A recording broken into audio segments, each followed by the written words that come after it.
matchup in college football this weekend. Georgia hosts Alabama in Athens. Georgia hasn't won a national title in 35 years despite a wealth of talent coming through the program. USA Today Sports profiled Georgia's program earlier this week in the perception that they hold themselves to a higher standard than the programs they annually face on the field, making it harder to compete with other powerhouse programs. Richard Tucker, a member of Georgia's Board of Regents and a prominent supporter of the Bulldog program, had this to say. I think as a rule, our fans are somewhat disappointed we haven't achieved championships. But also, as a rule, I think they're by and large immensely proud of what we have done. I'll take any day, any time, the way Coach Mark Richt coaches, what he believes in, and how he runs his program. Where we are based on that, I'm very satisfied. What would it take to get to that next level? We may get there under those guidelines. We may set the standards for how programs should be run. Richt calls the higher standard of conduct the Georgia way. Regardless, how much pressure is on Mark Richt to get the win this weekend, Stephen A.? I think there's immense pressure on him. I think they're like 17-23 going against top 15 opponents in his career, if I remember correctly. Obviously, they don't have a national championship in quite a long time, spanning 20 years. Florida and Florida State has one, LSU, Alabama, of course. The list goes on and on. Auburn has captured one. I mean, you just look at the landscape evolving around him when you consider the fact that Georgia is such a hub for young marquee talent, and Alabama, that's one of its main recruiting grounds. And you're Georgia with the talent that you have at your disposal. It comes a point in time where Mark Richt has to step up and simply get it done. And the fact of the matter is that hasn't happened as of yet. They are the favorites tomorrow afternoon. They should win this game against Alabama. When you got Nick Chubb, when you got Lambert playing at quarterback the way that he's been playing, Skip, and he's been very, very impressive. You look at Malcolm Mitchell, you got an experienced wide receiver. You look at those two outside linebackers on the defensive side of the ball that really can get after the quarterbacks, and Leonard, I believe, and Jenkins. And you know, the bottom line is this. When I look at Georgia, there is no reason that they should lose this game. They should win this game tomorrow, because I'm not high on Coke at Alabama. I don't think they have a quarterback. I think all they have is Derrick Henry, for crying out loud, on the offensive side of the ball, particularly with Amari Cooper being gone. And obviously, even though they're strong, Georgia, at their outside linebacker spot, they're a little bit thin at the inside linebacker spot because of some debauches. So that means that Derrick Henry should be able to run the ball effectively and do some damage. I'm just of the mindset, however, that Georgia is deeper. They have better all-around talent, meaning on both sides of the ball. They're on their home turf. They should win, but I'm of the mindset, Skip, I'm still going with the Tide. Roll Tide! And here's why. Because when I think about that article that y'all alluded to, you know what it hit me? You know where it hit me, Skip? I felt like Georgia was putting forth an ingrained excuse.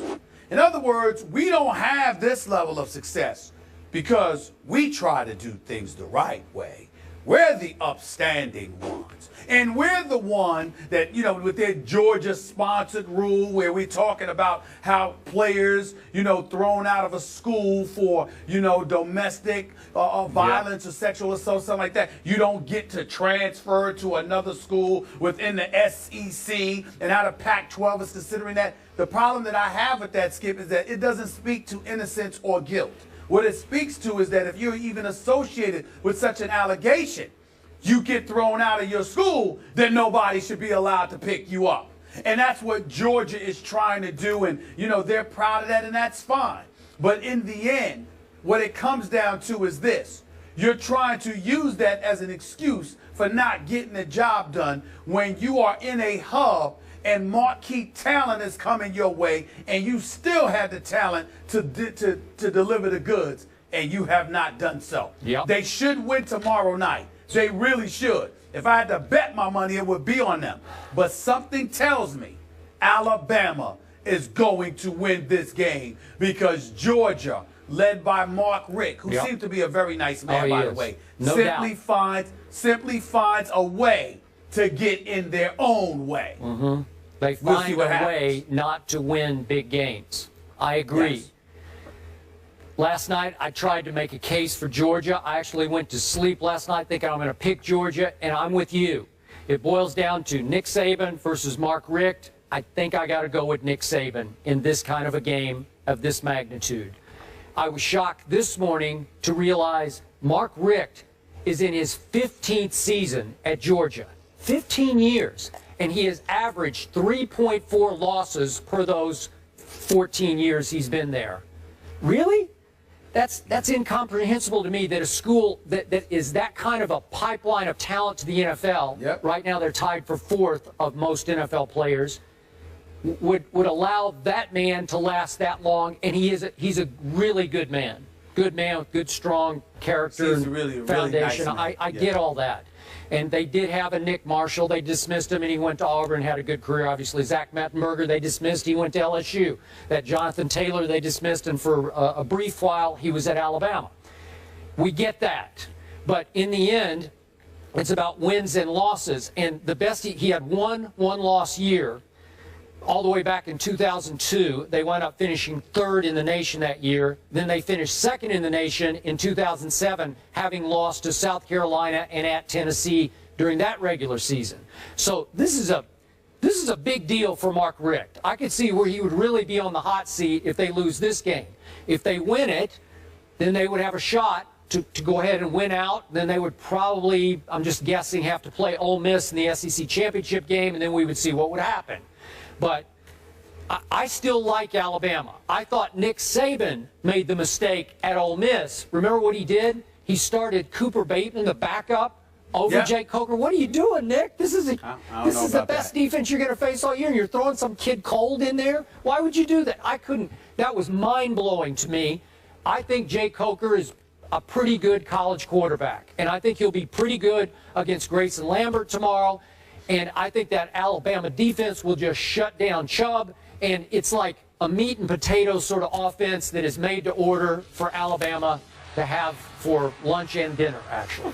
So, well, listen, you got Leonard Floyd, you got this kid Jenkins. They can make some noise. Skip, Georgia's got some dude, Dominique Sanders, who seems to be a playmaker. He's got 2 interceptions.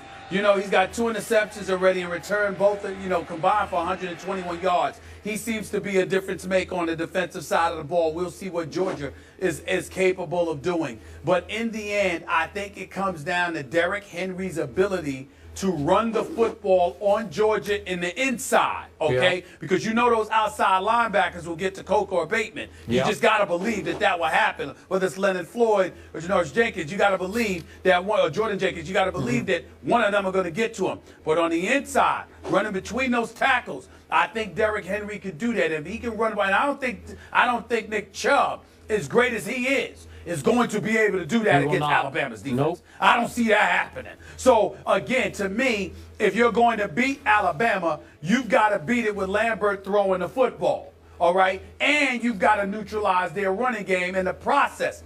The combination of those two things happening to Nick Saban in a game like this, I can't bet my money on it. I just can't do it. I can't do it. 3-1 Alabama is a 2-point underdog on the road against undefeated Georgia. That game Saturday, 3:30 Eastern. We will all be watching. Bart Scott went in on Tom Brady. Wait till you hear what he had to say about Brady off the field. That's next. Can't wait.